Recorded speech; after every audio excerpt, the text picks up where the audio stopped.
Olá pessoal, meu nome é Débora Ortigosa e hoje eu vim falar para vocês um pouquinho sobre a cirurgia de varizes, também chamada safenectomia.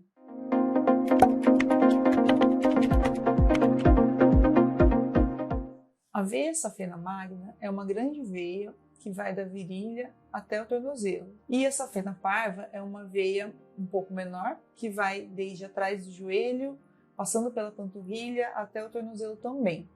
A retirada dessas safenas, apesar de serem veias extensas, elas não são prejudiciais porque o sangue ele acaba circulando por veias mais profundas, que são mais calibrosas e mais importantes para a circulação e para o retorno do sangue para o coração. A cirurgia de retirada da veia safena, ou safenectomia, é realizada quando ocorre a dilatação excessiva dessa veia associado ao mau funcionamento, ou seja, ela não tem mais a função adequada de retorno do sangue para o coração. Antes de se iniciar a cirurgia, é feito um acesso venoso, por onde será administrado o soro fisiológico e alguns medicamentos antes da anestesia raquidiana. Durante a cirurgia da safenectomia, é feito um pequeno corte na virilha e um pequeno corte no tornozelo, por onde será feita a amarração da veia e a passagem de um tubo fino, que pode ser de metal ou de plástico,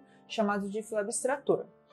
Com esse flebstrator é realizado a retirada, a extração da safena pelo orifício do tornozelo. E aí esses locais de corte são suturados com pontos. Ao final da cirurgia é realizado um curativo compressivo com faixas ou colocado uma meia elástica de compressão. Depende do caso de cada paciente. A cirurgia de retirada das veias safenas são indicadas em algumas situações específicas, como nós já falamos, em situações em que elas estão dilatadas e com as válvulas insuficientes, mas também em algumas outras situações onde devemos levar em consideração, como por exemplo, a presença de varizes calibrosas que estão ligadas a essa veia safena, o acontecimento prévio de flebites ou tromboflebites, que são as formações de coágulos dentro das veias, presença de feridas, úlceras que não cicatrizam na perna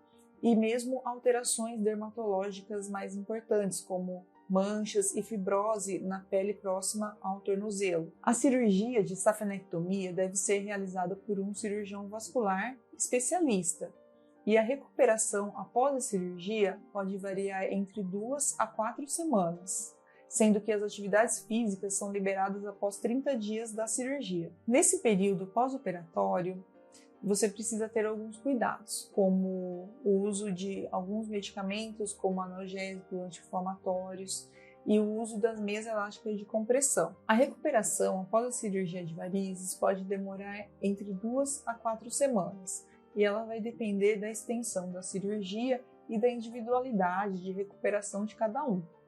Existem algumas recomendações que vão te auxiliar no processo de recuperação. Entre elas, na primeira 1 semana após a cirurgia, você tem que manter um repouso um pouco mais rigoroso. Isso não significa um repouso absoluto, mas sim um repouso relativo. Ou seja, a cada 3 horas de repouso, você vai caminhar na sua casa ou no lugar que você está por 10 a 15 minutos, fazendo coisas leves, como tomar água, comer, ir ao banheiro.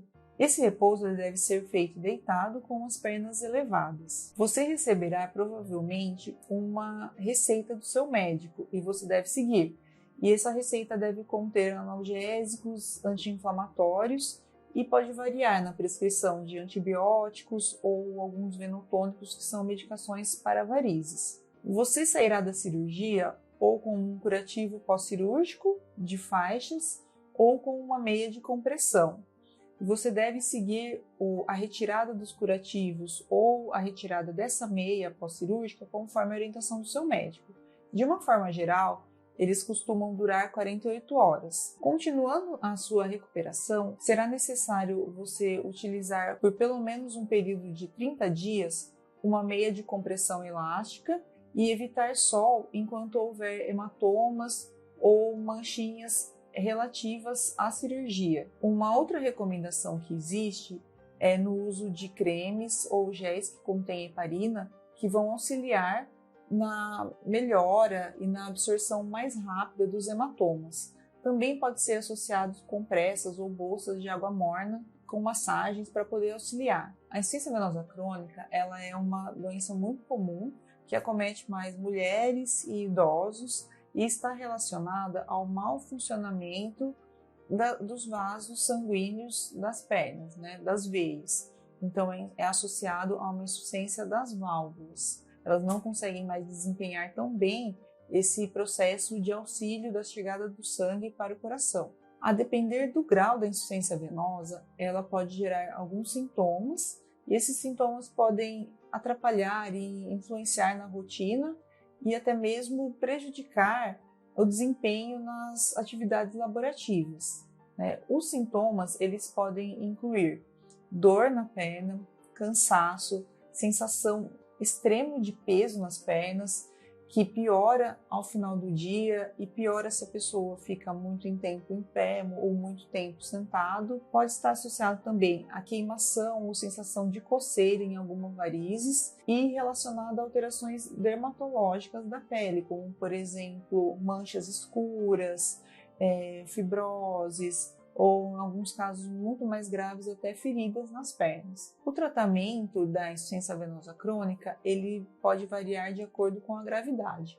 De uma forma geral, ele inclui o uso de medicamentos venotônicos, o uso de meia elásticas de compressão e alterações do hábito de vida, como por exemplo uma dieta mais adequada e a realização de atividades físicas. Em alguns casos mais extremos, pode ser necessário recorrer à cirurgia. Essa insuficiência venosa com o mau funcionamento das válvulas ocorre por essas válvulas não conseguirem ter um fechamento adequado depois da passagem do sangue. O sangue ele tem um fluxo ascendente, ele tem um retorno para o coração. E essas válvulas impedem o refluxo, o retorno do sangue para baixo. Quando não ocorre o fechamento adequado dessas válvulas e ocorre esse refluxo, nós podemos ter esses sintomas que eu falei e a ocorrência das varizes, do inchaço e tudo mais. Existem alguns fatores de risco para a insuficiência venosa crônica e varizes. Um deles é a gestação, que além de aumentar o volume abdominal e aumentar a dificuldade do retorno venoso, também tem as alterações hormonais, que podem predispor ao surgimento das varizes ou piorar as varizes que já existem. Temos também a obesidade,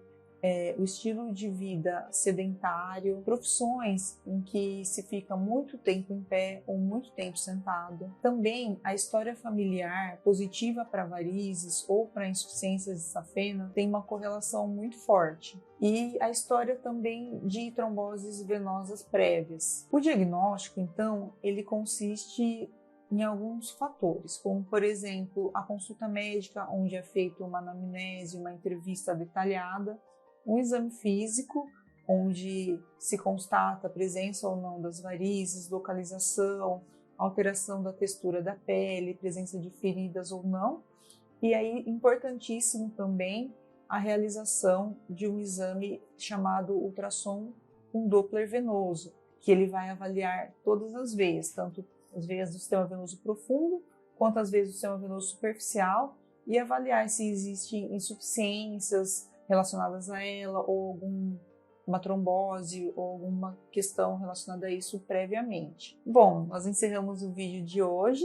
Se você gostou, dá um curtir e me siga também lá no Instagram para mais dicas. Um abraço!